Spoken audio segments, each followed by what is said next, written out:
Awo Olwatuka. Oh, once upon a time, many years ago, when I was just a little boy, my father told me a story about the great locust swarm in Uganda. The story affected our elders badly. Let me tell you the story of how they survived. This story spans the east and west part of Uganda. Firstly, this story takes place at Mount Elgon in eastern Uganda. A long time ago, Mount Elgon was an active volcano with lava bubbling and frothing inside its 8-kilometer wide crater. The wizard of Mount Elgon lived at the top. He was a very grumpy wizard indeed.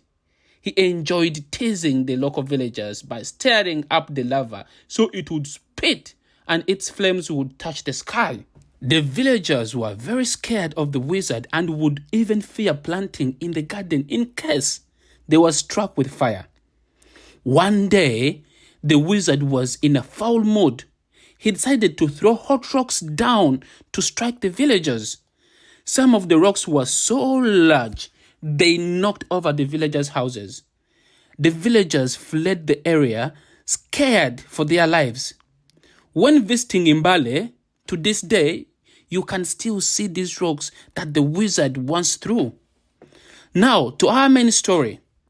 As the wizard aged, his heart grew kinder and he missed the villagers.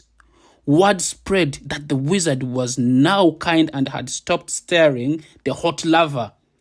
The villagers saw that Mountain Elgon no longer had hot fire flames and the fire had died down to a puff of smoke.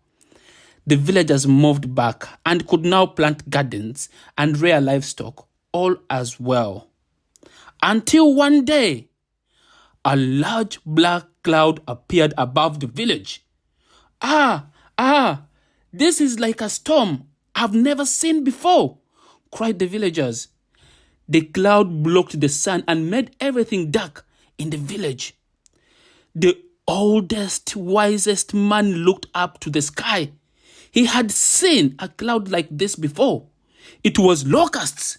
He spread the word down the hill to the rest of the villagers, but nothing could be done. The locusts feasted on all the beautiful green plants of Uganda. They went from hill to hill, eating everything they could see. The wizard looked out over the hills and saw the destruction the locusts had left. He saw the animals had no grass left to graze. The villagers had no plants left to harvest. Everyone was starving. He knew he must do something to help. He called a hornet to carry a message to the wizard of the lake explaining the destruction and starvation of the Ugandans on the land. The wizard of Mountain Elgon asked the wizard of the lake to gather all locusts above the lake to the west of Uganda.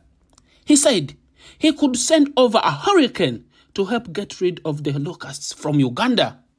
Of course, the wizard of the lake said he would help. He had just an idea about how he would gather all the locusts above the Great Lake. He sent the hornet back to explain his clever plan.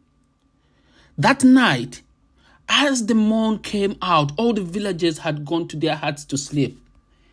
The sky filled with fireflies.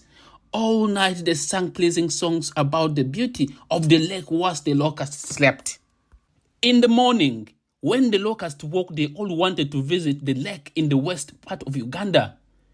They all gathered and flew across Uganda towards the lake. As they reached the lake, they were in search of greenery to eat.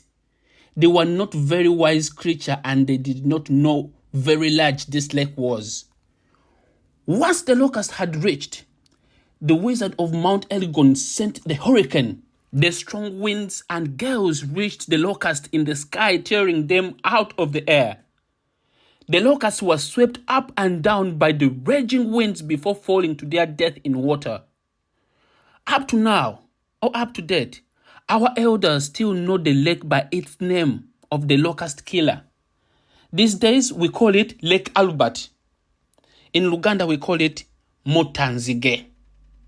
As we say in Luganda, nange awo wenalabira, and that's what I saw all those many years ago.